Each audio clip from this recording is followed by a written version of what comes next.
Hello, everyone. I thought I would do a little bit of an update on the Trump assassination plot or debacle um,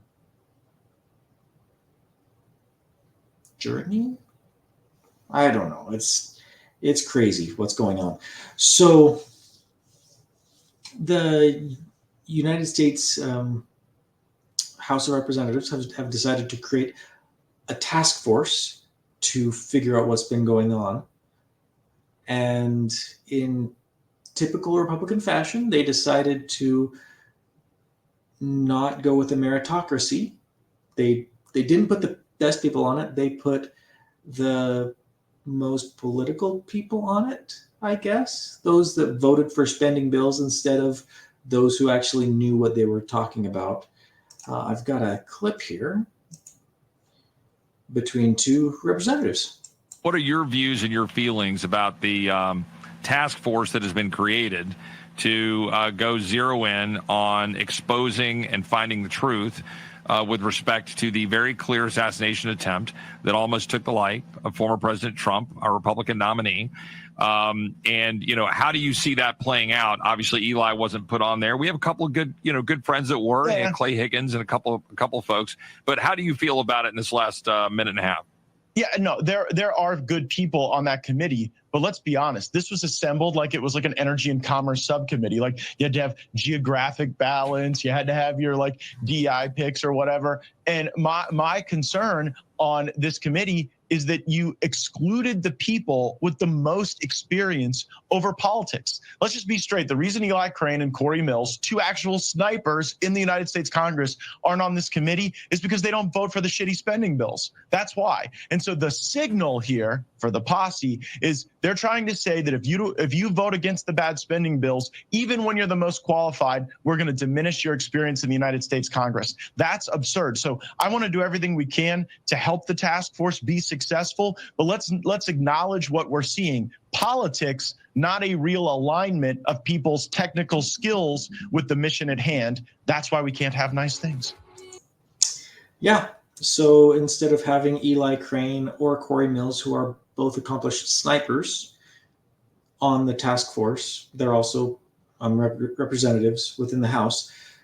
Instead of them, we have other people.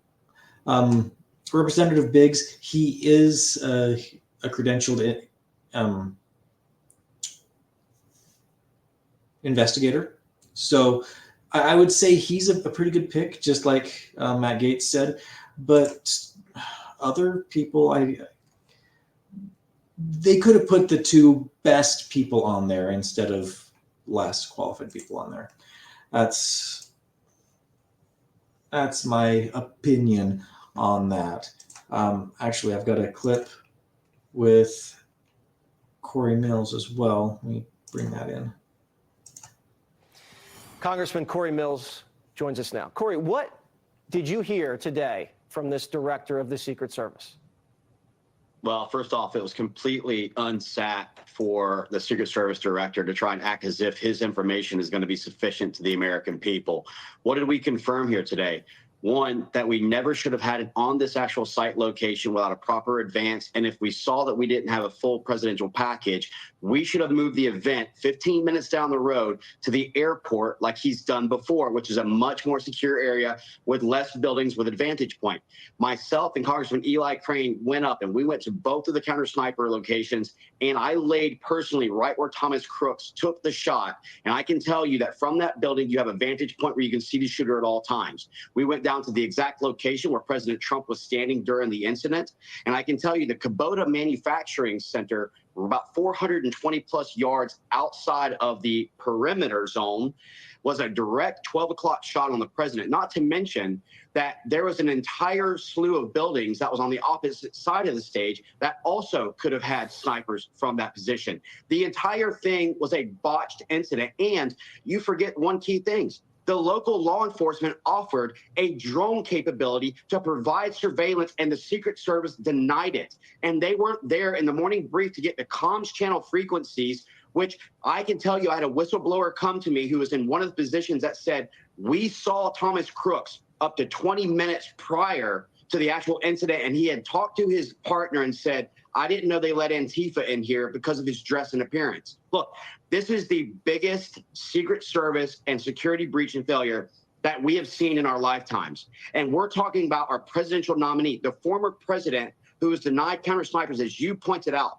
This event that took place is going to become so circumstantial when we talk about moving forward. And we're going to get to a stage, Jesse, and I can tell you this, even though Eli and I were not chosen for the task force as the most experienced members of Congress, because we don't vote a certain way as leadership likes, we're going to launch our own private investigation. And I'll tell you something, it's going to get to a point, Jesse, that the evidence that we find and the gross negligence will basically put us in a place where you can't tell purposeful intent to be distinguishable from the gross negligence of the Secret Service. This is unsatisfactory, and we nearly, by milliseconds and millimeters, lost the president. You don't trust the congressional investigation? I think that there's some good qualified guys, but I think that what we should have been doing was a experienced task force that had people who understood the counter sniper capability. Look, I was a counter sniper with the Department of State. I have done, and I confirmed this with our former team leader, Ken Christo, who was a former sergeant major who rescued Jessica Lynch. I said, how many of these have we done? He said, at least 1,000. I can tell you after my initial site survey that without a full presidential package, without a even tethered balloon surveillance capability, without a drone capability, without having local law enforcement coordination, without, you heard the people on the stage, where do we go? Where do we go? They should already know that your armored vehicle is your hardened safe room that they're going to move out. None of that was done, and I would not have approved this venue. Last question. We need people with experience on that task force, Jesse. Yeah, I know. You should have been on that task force, and that's a shame you're not. I'm glad you're going to do this where they left off. Well, because I don't vote for bloated appropriation bills, Jesse. That's what it comes down to. I'm not a yes man when it comes to Congress. I vote for the American people. What about the text? These Secret Service are getting things over text. Does that make any sense to you? None at all. And I can tell you, we've always done where even if your local law enforcement that we're coordinating with doesn't have a radio, which is somehow able to get our frequencies that we're able to put a plug into, we would give them at least a standard ICOM radio, which is a line of sight radio that they could be able to utilize. The fact that we don't even know who was in the building makes me think that the same way the FBI utilized mobile cell phone pings for the J6, we should be doing the same thing by collecting all the phone numbers of our local law enforcement and our Secret Service and FBI to determine where were they at 6/11 during the time of shooting to start our placement on the real investigation of who knew what. Yeah, it sounds like you're already ahead of the investigation as it stands. Corey Mills, thank you so much. As always, have a great week. Yeah, so he and Eli Crane are going to do their own investigation, which, because of their expertise, I'm very excited to see what they are able to dig up. They won't have the power of a congressional committee behind them specifically, so they might be able to find some things that the committee doesn't, and the committee might find some things that they don't. They won't be able to question people with the power of the House behind them. But I'm excited to see what they give us. One thing, actually, I neglected to mention, the same day that they had this conversation, the new director of the Secret Service, Director Rowe, because Cheadle decided to bugger off, Director Rowe gave a news conference in which he let everybody know that Trump has not had a counter sniper team for more than 2 years. So every time he visited New York, surrounded by very tall buildings with lots of windows, no counter snipers there. When he had his thing in the Bronx, no counter snipers there. Yeah, it's been kind of crazy how many problems that the Secret Service have been having, specifically with Trump. And yeah, I probably should do a story of all of the different problems that Secret Service has had.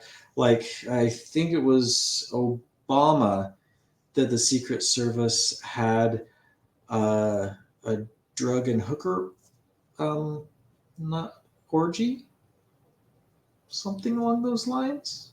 I'll need to verify that.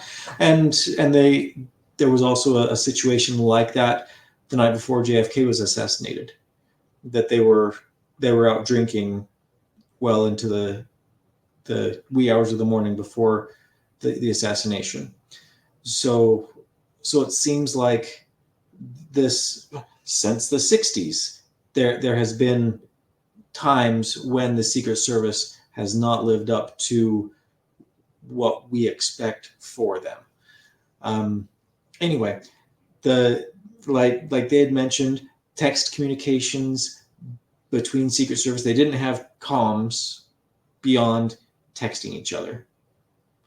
They didn't put up any type of surveillance as far as a balloon, a drone, cameras around, which you would think that they would have something, but no, it's just all theater. He did mention in the press conference that they had briefed local law enforcement beforehand or the morning of, but that was a complete and utter lie. And local law enforcement said he never did. And then he was also asked if anyone had been let go or at least put on leave. And he was like, no, they're hurting too much. They're in too much pain, and we need to lay off or something along those lines. Which, come on, really? It's ridiculous. Because many in the Secret Service are having a little bit of a difficult time with this, there are lots and lots of whistleblowers that are coming out from the Secret Service, blowing the lid off of this thing and really making it so Director Rowe can't lie, because they keep saying, no, he lied there and he lied there and he lied there. So his narrative is really getting turned into Swiss cheese, it seems. Here actually is a leaked email from within the Secret Service that was actually deleted from the Secret Service email servers after it was sent, which is interesting. Why would it be deleted? Okay. So I'm not stopping. This is an FBI whistle, or a Secret Service whistleblower. I'm not stopping until 5 high-level supervisors, minus Cheadle, are either fired or removed from their current positions. This agency needs to change. If not now, when? The next assassination attempt in 30 days? Because we all should expect another attempt to happen before November. We've exposed our inability to protect our leaders due to our leadership. The technicians who worked on July 13th in Butler, PA, did their jobs with their hands tied. Secret Service supervisors knew better, and the foot soldiers working made the best of a bad situation that resulted in a civilian death and a near miss of the protectee, and our technician shooting and killing the suspect. I know many look at the counter sniper team as guys who sit on the roof and don't do much. But our responsibility, our mission, is not about protecting an empty White House located at 1600 Pennsylvania Avenue. It's about preventing and stopping another JFK assassination, which is almost exactly what we had, in whatever city that may be. Sadly, we have fallen short for years. We just got lucky and looked good doing it. I have conveyed those thoughts to not only supervisors, including the current captain within Counter Snipers, but those responsible for training us, only to be brushed off as if those with less experience somehow knew more than me. The team I was once proud to be part of is something I have to now somehow hide as I move into my next career. Who wants to hire a U.S. Secret Service counter sniper guy who failed? That's the public perception I'm now faced with. The U.S. Secret Service counter sniper team is a stain I will never be able to cleanse. Some of us take our job and responsibility seriously, deadly seriously, deadly serious. I may be overzealous, but after 7 years in the Marine Corps and as an NCO and 20 plus years on the U.S. Secret Service counter sniper team, failure is not an option. And on July 13th, we failed. Not because of commitment or a sense of dedication, but because our supervisors, aka leadership, knew better and thought our concerns were less than important. The motto of the U.S. Secret Service, CYA, and every supervisor is doing it right now. That's some pretty strong words there. I don't even know what to say about that. I think he's exactly right. I don't know all of the court intrigue that's happening within the Secret Service right now, but I'm sure there are a lot of good agents that are furious about what's happening, or what did happen and what is currently happening with the cover-up. Because, as he said, the Secret Service, the motto of the Secret Service currently is CYA. So, there was another one that I wanted to bring up.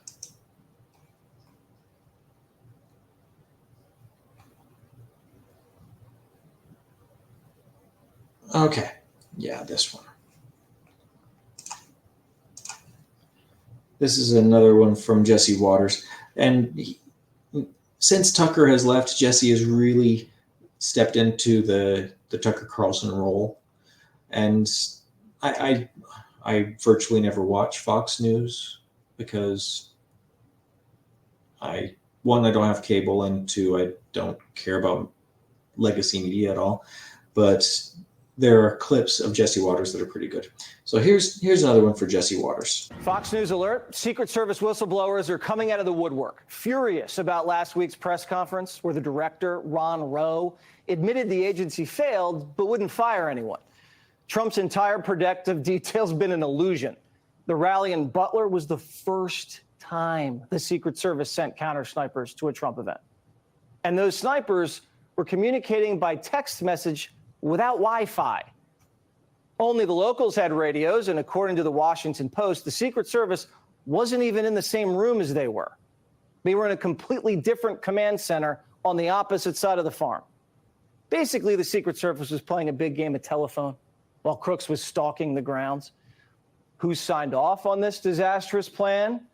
According to whistleblowers who've spoken to Senator Josh Hawley, it all comes down to the lead site agent, who they claim is inexperienced and incompetent. Senator Josh Hawley's been speaking with these whistleblowers, and he joins us now. Senator, what have these whistleblowers been telling your office? Well, what they've been saying, Jesse, is that this individual, the site agent, the lead agent, was known to the Trump campaign to be inexperienced, to be ineffectual, to be, frankly, incompetent at their job. Well, I'm also told by whistleblowers that on that day, she was not enforcing the normal security protocols. She was not checking people's IDs. She did not use Secret Service agents. Most of the agents there that day were not Secret Service agents. They were Homeland Security agents. And get this, Jesse, most of them had never worked a rally before. And yet this is who she chose to staff the event with, and she didn't train them or integrate them. From top to bottom, it was a total disaster. Jesse, it is a miracle, not only that Trump is alive, but that more good Americans were not killed. It's unbelievable. You're saying that the site agent in charge of this security in Butler wasn't checking IDs? What do you mean? She was just letting people in? That is what whistleblowers tell me, is that IDs were not checked to allow individuals into secure areas, Jesse. In other words, it was a total free-for-all. Whistleblowers portray to me a circumstance, a situation that was totally out of control, where people were milling around, including in what were supposed to be highly secure areas. Nobody knew who they were. By the way, it was also the lead site agent's job to make sure that the line of sight for where Trump was clear, that agents could see all angles. And she didn't do that. In fact, I'm told that the line of sight was obstructed, which means that agents from different angles couldn't really see around Trump, couldn't see potential dangers to Trump. This is pretty textbook stuff, Jesse. And what whistleblowers say to me is none of it was done properly. None of it was done by the book. And frankly, when you know all that, it's amazing more people weren't killed. This person needs to be fired, as does anybody who had leadership on that day. This person is still doing security. They're still in charge of security for political events. Why aren't they sidelined and under investigation themselves? This is exactly what the whistleblowers who are coming to me, Jesse, want to know. And in fact, we know that this individual is still doing all those things because the director confirmed it. He told me under oath that, yeah, this individual is still working events. In fact, he said still doing investigations, which raises the question, is she investigating herself? Right. I mean, this is insane. And I'll just say this, Jesse. Sure. Whistleblowers are coming forward from the Secret Service because they can't believe what leadership is doing. They cannot believe that the Secret Service is not taking action to clear out the rot, frankly. They're scared to death this is going to happen again. We can't let it happen again. We've got to get the facts. Was this site agent for Butler, was she one of these Cheadle hires? You know how Cheadle has an agenda. She just promotes people without merit. Was that person a person like that? I don't know the answer to that. All I am told by these whistleblowers is that this individual was inexperienced, that she was known to the campaign to be, frankly, not very good at her job. They had concerns about this individual before the Butler rally. Again, when she was assigned to Butler, the campaign was worried. They thought, uh-oh, this has not gone well before, and my gosh, it didn't go well that day. All right, well, I'm very glad these whistleblowers are speaking out to your office. Please keep the public posted. So, yeah, sounds like that director was a known bad quantity. Not really great for keeping people alive.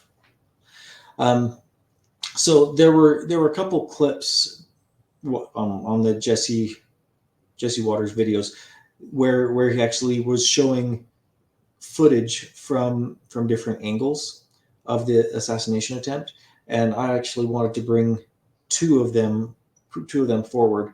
One was a guy who was in between Trump and the AGR building and was there when the shots rang out. So you can actually hear the shots really well, and you can actually see cops running around the building before the shooting happened because they knew that something was up there, which is kind of crazy.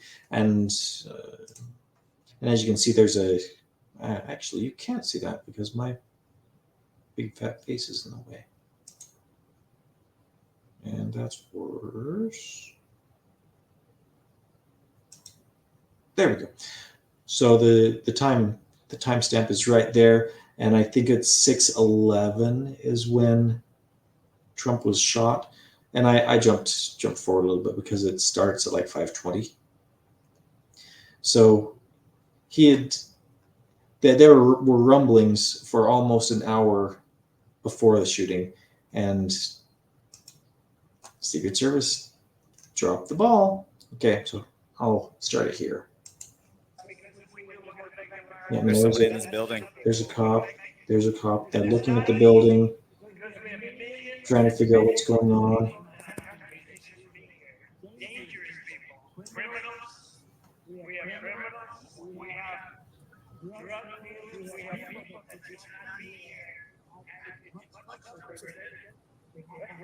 There's a cop on a picnic table looking.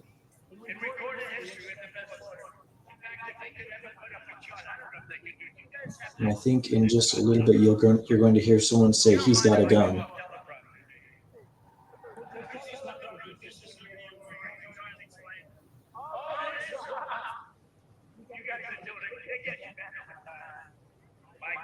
Take a look at that joint. Take a look at the arrow at the bottom. See the big red arrow, right? So that's what I'm talking about. That's the lowest point, and that comes right from the government services. Comes right out of Border Patrol. Take a look at that. So that arrow is the lowest amount of illegal immigration ever recorded in the world. And then I think he just got basically laid down or crouched down there going, something's Make yourself happening. small, bro. I don't know what's going on.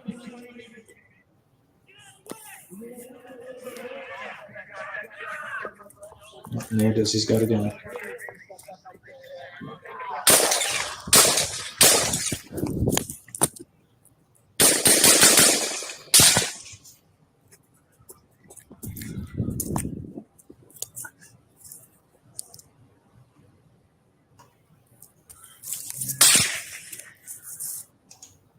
So I was like 20 seconds in between Crook's shooting and the sniper shooting. Now, I actually just saw a Patrick David podcast clip where he had a sniper on. He was talking to the sniper, and the sniper said, if he's fast and accurate, he can get about, or he can get those shots in, the quick shots, he can get them in about a second. Crook's got them in 0.7 of a second. So he was really shooting fast, and he was pretty accurate, which the sniper went, that's pretty fast for somebody that doesn't know what they're doing. And he listened to the sounds specifically from this clip, and he said that all of the shots except for the last one, supposedly from Crooks, sounded like they were probably coming from the same gun, but the final one didn't sound like it was coming from Crooks's gun. Again, we're going off of audio analysis from a cell phone. It's really difficult to say, but it was a pretty interesting clip. Patrick Bet-David has some really neat people on his podcast. And then the other clip, which was actually taken, the video was from one of the rally attendees that was injured, and that's why we just barely got this footage, is because he was in the hospital for a few days. Let me pull that up, and it's just for a couple seconds. But you can see Crooks is circled right there. And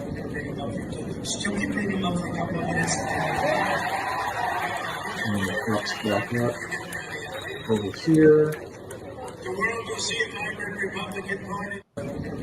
And that's it for that clip. Not a lot, but it's interesting that the counter sniper team, I would think that they should have been able to see him right there, because they were trained on that area. I don't know if they were specifically looking at that building, but again, he was so close they might have been looking way past him, because normally you're not going to have someone that close within your perimeter taking a shot at your protectee. Normally it's 450 yards out rather than 150. And if you've got a high-powered scope, you're blind to something that close, really. And again, I'm putting a little bit of conjecture there. So this next one I've got,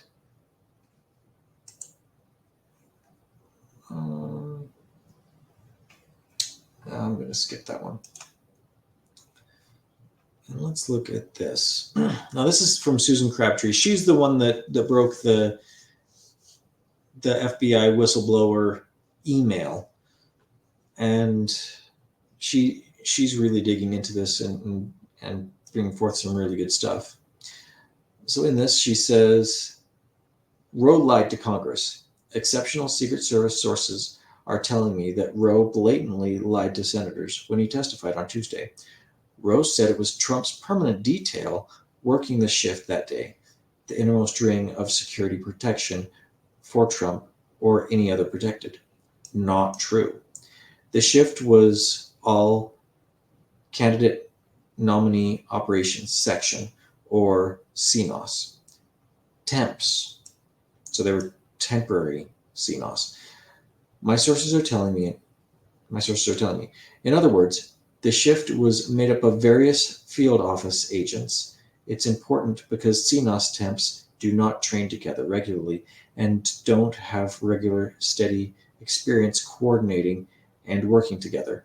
And if you listen to the clips again, you can hear him going, "What do we do? What do we do? What's next? Where do we go?" Which, if they were properly trained for those specific situations and trained together, they would know you get the protectee and you throw him in the car. Which I didn't know until just recently. Although I've watched a lot of movies, and there's a little bit of truth in movies. And anyway, such a lie jibes with the hair splitting that Secret Service Spock was engaged in with me 24 hours after the assassination attempt, when he said I was wrong to refer to the shift agents as immediately surrounding Trump that day as temps, which is the normal Secret Service shorthand for CNOS, by the way. The Secret Service spokesman, Anthony Guglielmelli, I have no idea if I said that right, tweeted directly to me on 7/15. As far as field office temps, these are the candidate nominee operations team that are added during election years for the heavy travel tempo. He did not answer my five detailed questions that he emailed me, instead choosing to answer me in a direct tweet on Twitter the next day, with my questions sitting in his email box for more than 13 hours. I'm not going to try his name again, was responding to this source based on assertions that an X post from me on 7/14. There were also many supplemental agents from different field officers, not Trump's regular detail, providing security at the rally, because Trump's regular detail had been overworked, some working 7 days straight, and only 2 counter snipers. And again, they didn't have counter snipers up until Butler. So for 2 years, Trump didn't have counter snipers. I'm surprised that he even got them at Butler, to be honest.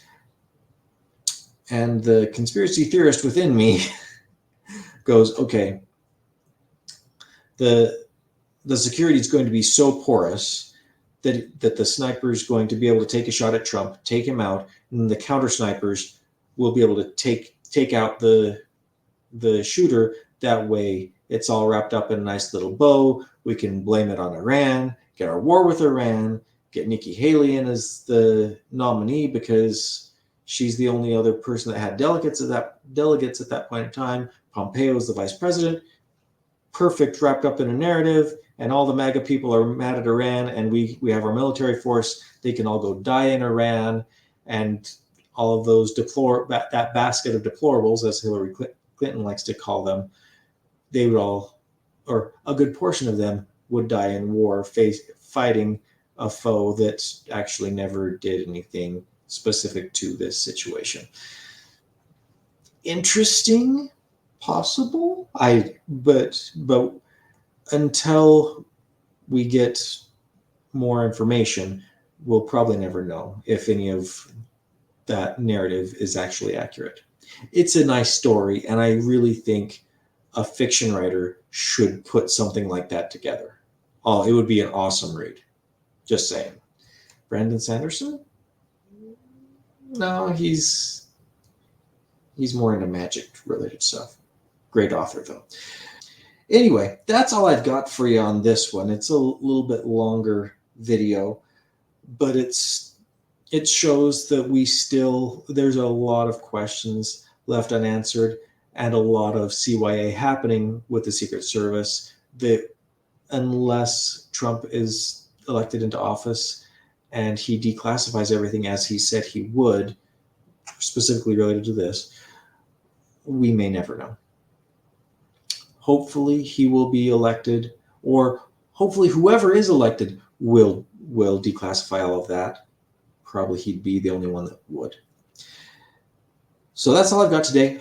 If you wouldn't mind, like, share, subscribe, or if you're on Rumble, follow, and we'll see you on the next one. Thanks. Bye.